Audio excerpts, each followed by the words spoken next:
Hello everyone, good evening all of you. देखिए, आज यहाँ पे डिस्कस करने वाले प्रैक्टिस सेट नंबर 146 और आपके एग्जाम के लिए काफ़ी ज़्यादा एक महत्वपूर्ण हो जाती है। और 24 स्टडी सेंटर के ऐप डाउनलोड कर लीजिएगा, जहाँ पे हम आपको free of cost mock test previous year का, जब भी आपको मन न लगे या कभी आप फ्री बैठे हो तो बीपीएससी का आपका मॉक टेस्ट जो कि फ्री ऑफ कॉस्ट आपको 24 स्टडी सेंटर के ऐप पे मिल जाएगा। और बिहार दरोगा का भी हम 1 से 2 दिन में अवेलेबल करवा देंगे 24 स्टडी सेंटर का प्रीवियस ईयर। ठीक है, उन्हें जाके जरूर देखिएगा। नाउ पहला क्वेश्चन देखते हैं यहाँ पे। क्वेश्चन देखते हैं और पीडीएफ हम टेलीग्राम पे शेयर कर देंगे, तो वहां से जाके डाउनलोड कर लीजिएगा। एंड पहला क्वेश्चन है, मानव के शरीर का सबसे बड़ा अंग कौन सा है? मस्तिष्क होता है, या हृदय होता है, या त्वचा होता है, या लीवर होता है? अगर मैं इनका आंसर की बात करूँ तो स्किन होता है। ठीक है, त्वचा होता है मानव के सबसे बड़ा अंग। ठीक है, ऑप्शन सी इसका करेक्ट आंसर हो जाएगा। अब एक एक करके थोड़ा सा सभी ऑप्शन के बारे में अगर हम देखने की कोशिश करें, इंसान का मस्तिष्क होता है वो लगभग 13 वजन का बात करें यहाँ पे कितना केजी का होता है? 1300 से लगभग 1400 ग्राम का होता है यहाँ पे। इनके अलावा जो मस्तिष्क का अध्ययन को क्या कहते हैं? न्यूरोलॉजी कहते हैं यहाँ पे, न्यूरोलॉजी कहते हैं यहाँ पे। इनके अलावा बात करने वाले जो मस्तिष्क होता है ना, मस्तिष्क को हम 3 पार्ट में डिवाइड किए। एक एक अगर मस्तिष्क को हम 3 पार्ट में डिवाइड किए, पहला पार्ट के बात का नाम करें तो सेरिबुलम होता है यहाँ पे। क्या होता है? सेरिबुलम होता है यहाँ पे। दूसरा पार्ट के नाम बात करें, मिडुला होता है यहाँ पे, मिडुला, है ना, डबल एल ए है। और तीसरा पार्ट की बात करें यहाँ पे तो सेरिबुलम होता है यहाँ पे, है ना। तो इस पॉइंट को, इस तीनों पॉइंट को एक्स्ट्रा के रूप में हाईलाइट कर सकते हैं। अगर दूसरा यहाँ पे देखिए हृदय, हार्ट, हार्ट का बारे में अगर हम थोड़ा सा देखने की कोशिश करें, जो हार्ट के अध्ययन को क्या कहेंगे? तो कार्डियोलॉजी कहेंगे यहाँ पे। नाउ मनुष्य के जो हार्ट है ना, मैं बात करने वाला हूँ 1 मिनट में 5 लीटर, ठीक है, रक्त, ठीक है, रक्त पंप करता है यहाँ पे। नौ, स्किन के बारे में हम अभी देखे ही थे। लीवर के बारे में देखने की कोशिश करें, किडनी मानव के शरीर में 2 होता है ना, तो लीवर अगर पूछे कि मानव के शरीर में कितना लीवर होता है तो 1 लीवर होता है। एक बेसिक चीज मैं आप लोगों को समझाने की कोशिश कर रहा हूँ। अच्छा, लीवर को है ना और भी तरीका, और भी अदर नाम से जानते हैं, जैसे कि जिगर, लीवर को जिगर भी बोलते हैं। कभी कभी सुनिए भी होंगे कि ये मेरे जिगर के टुकड़ा है, लीवर वाले पार्ट को ही बोला जाता है ना। यकृत, जो ऑलमोस्ट हिंदी में बोलते हैं यहाँ पे। अच्छा, लीवर की लंबाई कितना होता है? अगर लीवर की लंबाई बात करें मतलब लगभग 15 सेंटीमीटर के अप्रोक्स माना जाता है यहाँ पे। तो एक बेसिक रूप में आप हाईलाइट कर सकते हैं। हाल ही का त्वचा को यहाँ पे आप देख सकते हैं, जो इंसान का अगर सबसे बड़ा अंग का बात करें, सबसे बड़ा पार्ट की बात करें तो त्वचा ही होता है, स्किन ही होता है, जो कि वाकई में दिखता भी है। और अभी हम जो भी बात समझाएं यही बात यहाँ भी लिखा गया, थोड़ा सा पढ़ ले क्या। त्वचा शरीर का सबसे बड़ा अंग होता है, जिसमें कुल क्षेत्रफल लगभग 20 वर्ग फुट, और त्वचा हमें रोगाणु से बचाता है और शरीर के तापमान को नियंत्रण करने में मदद करता है। बस इतना ही पॉइंट को आप लोग हाईलाइट करेंगे यहाँ पे, है ना, जो कि काफी एक महत्वपूर्ण है समझने के लिए यहाँ पे। क्वेश्चन 2 यहाँ पे बात करें, प्रकाश का वेग सर्वप्रथम किससे मापा गया था? कॉपरनिक्स में, या न्यूटन के द्वारा, या रोमर के द्वारा, या गैलीलियो के द्वारा? हाल ही का इसका आंसर तो सी हो जाएगा, रोमर हो जाएगा। मगर कॉपरनिक्स है तो कॉपरनिक्स के बारे में थोड़ा बहुत ज्यादा नहीं हम बोलते। कॉपरनिक्स का खगोलीय विज्ञान, ठीक है, कॉपरनिक्स क्या था? तो खगोलीय शास्त्री से संबंधित था, है ना, खगोलीय शास्त्री से संबंधित था। गणित के बारे में कॉपरनिक्स ने अध्ययन किया था, है ना, गणित मतलब मैथ के बारे में अध्ययन किया था। न्यूटन ऑलरेडी जानते हैं, first second and third law Newton दिया है। ग्रेविटी के बारे में न्यूटन ही बताया था सबसे पहले ने। गैलीलियो के बारे में अगर हम बात करने वाले हैं तो टेलीस्कोप के बारे में, अब इसका टेलीस्कोप का अधिकार गैलीलियो नहीं किया था। तो एक बेसिक रूप में आप ये सब चीज जानकारी रख सकते हैं ना। क्वेश्चन 3 यहाँ पे बात करें, मानव शरीर के किस तंत्र में नेफ्रॉन का संबंधित है? परिवहन तंत्र, देखो परिवहन तंत्र मतलब एक स्थान से दूसरे स्थान तक ले जाने के लिए हम परिवहन तंत्र का यूज करते हैं। परिवहन मतलब जैसे कि रक्त है, अब रक्त को एक स्थान से दूसरे स्थान ले जाने के लिए हम इनका यूज किए। उत्सर्जन अब करें कि नेफ्रॉन, पहले तो आप समझिए कि नेफ्रॉन संबंधित किससे है? तो नेफ्रॉन कहीं ना कहीं किडनी का एक कार्यात्मक इकाई है, मतलब किडनी से संबंधित है। अब किडनी का काम क्या होता है? जो प्यूरिफाई, ब्लड को प्यूरिफाई करना, कहीं ना कहीं जो बेकार चीजें होती है उनको निकालने का काम करता है कहीं ना कहीं।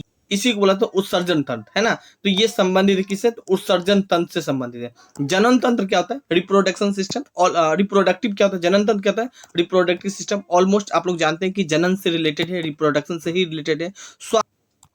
श्वासन तंत्र देखें तो जो सांस वगैरह लेते हैं कहीं ना कहीं ये श्वासन तंत्र से संबंधित है। एक बेसिक रूप में आप थोड़ा बहुत ऑप्शन को भी समझ सकते हैं यहाँ पे, है ना।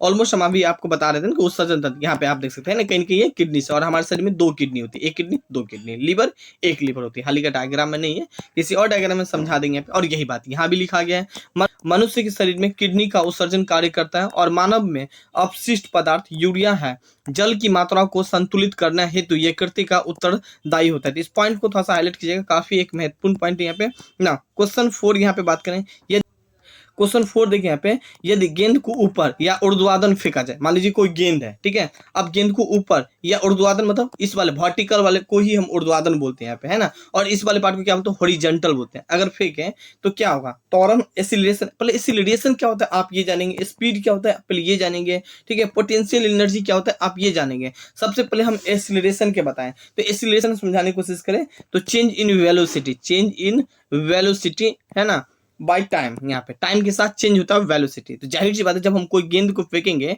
तो गेंद जब ऊपर जाएगा तो कहीं ना कहीं ये, अभी मान लीजिए यहाँ से हम फेंकना स्टार्ट किए तो यहाँ तक बहुत ही स्पीड में जाएगा, मतलब कहीं ना कहीं वेलोसिटी चेंज हो रहा है टाइम की अपेक्षा, जैसे जैसे ऊपर जाएगा तो उसका वेलोसिटी कमता जाएगा, है ना। तो बिल्कुल ये संबंधित आपको कहीं ना कहीं दिख रहा है ना, त्वरण से, एक्सीलरेशन से, बिल्कुल एक टिक लगा के चलाएंगे। और यहाँ समझ भी गए कि एक्सीलरेशन मतलब change in time, change in velocity, हाँ, बाय टाइम। अब स्पीड क्या होता है, स्पीड होता है डिस्टेंस बाय टाइम, है ना, डिस्टेंस बाय टाइम मतलब सपोज दैट 1 घंटा में कितना डिस्टेंस तय किए, बस उसे ही स्पीड बोल देंगे यहाँ पे। पोटेंशियल एनर्जी क्या होता है, मान लीजिए कोई इंसान, मान लीजिए एक इंसान यहाँ पे और एक इंसान ये है, ठीक है, एक इंसान और ये दूसरा इंसान। अब इंसान के अंदर कितना पोटेंशियल एनर्जी है कि ताकि ज्यादा ज्यादा ऊपर बॉल चल जाए, यहाँ पे चल जाए, और दूसरे इंसान के अंदर भी हम चेक करेंगे कि इसके अंदर तो मान लो समझ गए कि हाँ इतना पोटेंशियल यहाँ तक पहुंचा दिया, मगर दूसरा यहीं तक पहुंचा पाया, तो कहीं ना कहीं आप बोलेंगे ना कि ए वाले व्यक्ति के पास पोटेंशियल ज्यादा है, काफी दूर तक फेंक पाए, है ना, और बी वाले व्यक्ति के पास थोड़ा सा कम पोटेंशियल यहीं तक जाए। बस कितना स्पीड से फेंकेंगे, पोटेंशियल कितना पावर है जिस पावर से हम गेंद को फेंक रहे हैं, बस पोटेंशियल एनर्जी इसी को बोलेंगे। और दूरी किसे बोलते हैं, ऑलमोस्ट जानते हैं, मान लीजिए यहाँ है, ठीक है, अब एक दो रास्ता यहाँ पे, है ना, तो इसको तो हम डिस्प्लेसमेंट बोलेंगे, जो शॉर्टकट नीति को अपना लिए, जो एक रोड चल के आई उन्हें हम क्या बोलेंगे, दूरी बोलेंगे यहाँ पे, है ना। तो इस वाली बातों को आप समझेंगे यहाँ पे ना। अब अभी जो बात अभी हम आपको समझाए थे ना, यही बात यहाँ पे लिखा गया है यहाँ पे, है ना, एक यहाँ पे मेंशन किया गया है ना। यहाँ पे बात करें क्वेश्चन 5, उच्च प्रदूषण फैलने वाला उद्योग में निम्न में से किस वर्ग में आता है, नारंगी वर्ग में आता है, लाल वर्ग में आता है, पीले वर्ग में आता है, या काले वर्ग में आता है। अगर मैं इनका आंसर का बात करूं तो लाल वर्ग हो जाएगा, ऑप्शन बी इसका करेक्ट आंसर हो जाएगा, ठीक है। देखिए हाल ही का हमने इनके बारे में काफी कुछ मेंशन किया है। वन और पर्यावरण मंत्रालय के द्वारा प्रदूषण में फैलने वाले उद्योग एवं धंधे प्रदूषण सूचकांक एवं रंगीन वर्ण के आधार प्रदूषण सूचकांक अगर 60 से ऊपर हो रही है ना, तो वहां पे लाल रंग शो किया जाएगा, जो कि उच्च प्रदूषण माना जाएगा यहाँ पे, है ना। प्रदूषण इंडेक्स में अगर 41 से 59 हो रहा है तो नारंगी हो जाएगा यहाँ पे, और माध्यम प्रदूषण मतलब थोड़ा सा इससे कम प्रदूषण है ना। इसी तरह यहाँ भी 20 से लेकर 40 होगा तो ग्रीन होगा, निम्न प्रदूषण है, और 20 से नीचे होगा तो सफेद होगा, जो कि गैर प्रदूषण होगा यहाँ पे, है ना। इस वाली बात को थोड़ा सा हाईलाइट करेंगे। अब ये इस वाली बातों को आप समझ पा रहे हैं ना। नाउ क्वेश्चन नेक्स्ट यहाँ पे बात करने वाले, नेक्स्ट क्वेश्चन 6 एंड 6 क्वेश्चन, कौन सा टीन का प्रतीक है। अब भाई टीन को शॉर्टकट में हम क्या बोलते हैं, ठीक है, टीन का प्रतीक क्या है, SN है। हालांकि हम SN को बाद में देखेंगे, पहले SI क्या है, SI किसको प्रतीक करता है, तो SI सिलिकॉन को प्रतीक करता है, किसको, तो सिलिकॉन को करता है। उसका एटॉमिक नंबर कितना है, तो एटॉमिक नंबर 14 है, ये भी पूछ लिया जाता है किसी एग्जाम में। अब TI किसको प्रतीक करता है, तो टाइटेनियम को प्रतीक करता है, ठीक है ना। इस चीज को शो करता है, TA किसका नाम है, शॉर्ट फॉर्म में देखा है तो TA टेक का नाम है। TA किसको प्रतीक करता है, तो TA करता है टाइटेनियम सॉरी गाइस, टाइटेनियम को प्रतीक करता है। एटॉमिक नंबर का बात करने वाले तो 73 होता है यहाँ पे, है ना, इनका काट देना यहाँ पे। अब थोड़ा SN के बारे में देख लें यहाँ पे, तो SN, ठीक है, SN टीन का प्रतीक है, और टीन परमाणु की संख्या 50 होती है। टीन रंगा इत्यादि के नाम से भी जाना जाता है यहाँ पे ना। क्वेश्चन 8 यहाँ पे हम लोग बात करने वाले हैं, जड़त्व का नियम क्या है, मतलब इनर्शिया लो क्या है यहाँ पे। इनर्शिया किस लो को कहते हैं, न्यूटन के प्रथम नियम कहते हैं, या न्यूटन को द्वितीय नियम कहते हैं, या न्यूटन के तीसरे नियम को कहते हैं, या इनमें से कोई नहीं। ऑप्शन नेक्स्ट देखें, इनमें से कोई नहीं। तो अगर मैं इनका आंसर की बात करूं, न्यूटन को पहले नियम को कहते हैं, ठीक है, ऑफ इनर्शिया न्यूटन के पहले नियम के कहते हैं। अब देखिए न्यूटन के पहले नियम पहले क्या बोलता है कि कोई बॉडी है, ठीक है, अब कोई बॉडी पे हम मान लीजिए कोई बॉडी शांत अवस्था में, तो शांत अवस्था में ही रहेगा जब तक इस पे कोई फोर्स नहीं लगाएंगे, तो उनको हम बोलेंगे न्यूटन का फर्स्ट लॉ। न्यूटन का सेकेंड लॉ क्या बोलता है, तो F बराबर m में होता है, ठीक है, मास इंटू एक्सीलरेशन, जो कि नियम। तीसरा नियम क्या होता है कि मान लीजिए कोई फोर्स है, ठीक है, हम कोई फोर्स अप्लाई करेंगे तो उधर से भी कोई फोर्स, मान लीजिए आप दीवार पे आप मारते हैं, ठीक है, एक फाइट, तो ऐसा लगेगा कि आपको भी चोट लगेगा, तो मतलब कहीं ना कहीं दीवार भी आपको मार रहा है, तो बस सेम अपोजिट आप मारिएगा तो ये भी मारेगा यहाँ पे। न्यूटन के पहले नियम को ही लॉ ऑफ इनर्शिया कहते हैं यहाँ पे ना। यही बात यहाँ पे है। अब जो बात अभी हम समझाएंगे यही बात यहाँ भी मेंशन जो कि आप पढ़ सकते हैं। जड़त्व के नियम न्यूटन के पहले नियम के रूप में जाना जाता है। न्यूटन के पहले नियम के अनुसार यदि एक वस्तु सदैव विराम अवस्था में स्थित है अथवा गति की स्थिति में सदैव गतिशील रहेगा जब तक उस पर कोई बाह्य बल मतलब एक्सटर्नल कोई फोर्स आरोपित ना हो जाए। वस्तु की गति समान तथा दिशाओं में होती है। यहाँ पे इस पॉइंट को थोड़ा सा हाईलाइट करेंगे। जो बात हम आपको देखिए नहीं समझ में आता है बेहिचक कमेंट क्या कीजिए, पूछा कीजिए हमसे, ठीक है ना। क्वेश्चन 9 देखिए यहाँ पे, विज्ञान के किस वस्तु को धक्का देने पे या खींचना कहलाता है। मान लीजिए कोई बॉडी है, आप कह रहा विज्ञान में किसी वस्तु को हम धक्का देते हैं या खींचते हैं तो क्या कहलाता है। तो इनको हम क्या कहलाता है, फोर्स ही तो बोलते हैं ना भाई। फोर्स लगाए मान लीजिए यहाँ से, ठीक है, और ये खींचा गया मतलब यहाँ से यहाँ तक हो गया, तो इसको क्या बोलेंगे, बल बोलेंगे। बिल्कुल सी करेक्ट आंसर हो जाएगा यहाँ पे, है ना। बल का एक वस्तु पर धक्का देना या खिंचाव अन्य वस्तु के साथ हुआ है अतः क्रिया का परिणाम होता है। बल का एक बाहरी निकाय जो किसी पिंड के विराम अवस्था या एक समान गति में बदलने के लिए लगाई जाती है यहाँ पे। नाउ क्वेश्चन नेक्स्ट यहाँ पे बात करने वाले 9 क्वेश्चन देखिए, सूर्य से निकलने वाली यूवी, ठीक है, यूवी विकिरणों का मुख्यतः कौन सा कैंसर होता है। हम कल भी इस क्वेश्चन को देखे थे ना कि मान लीजिए यहाँ पे बताए थे ये धरती है और यहाँ सूर्य है और सूर्य से किरण प्रोटेक्ट करने की कोशिश करते हैं यहाँ पे, है ना। यूवी को रुकने से बचाता है। कौन बचाता है, तो ओजोन परत है ना, वो बचाने की काम करते हैं यहाँ पे। अब इसका फेफड़ा का मान लीजिए किसको प्रभावित करता है, कैंसर होता है किस वाले पार्ट पे, तो फेफड़ा में या यकृत में या मुख में, मुख मतलब ऑरल, ठीक है, मुख में होता है या त्वचा में, स्किन में। बिल्कुल स्किन को बहुत ही इफेक्ट करता है यूवी किरण, ठीक है, ना कि सिर्फ इंसान को ही, इनके अलावा एनवायरनमेंट में जानवर को, इनके अलावा पेड़ पौधे को भी थोड़ा सा नष्ट पहुंचाने के काम करता है यूवी किरण। ऑलमोस्ट हम आप लोग को दिखा दे, देखिए यहाँ पे, है ना, जो कि यूवी किरण अगर आएगा तो कहीं ना कहीं स्किन वाले पार्टों को इफेक्ट करने की कोशिश करेगा।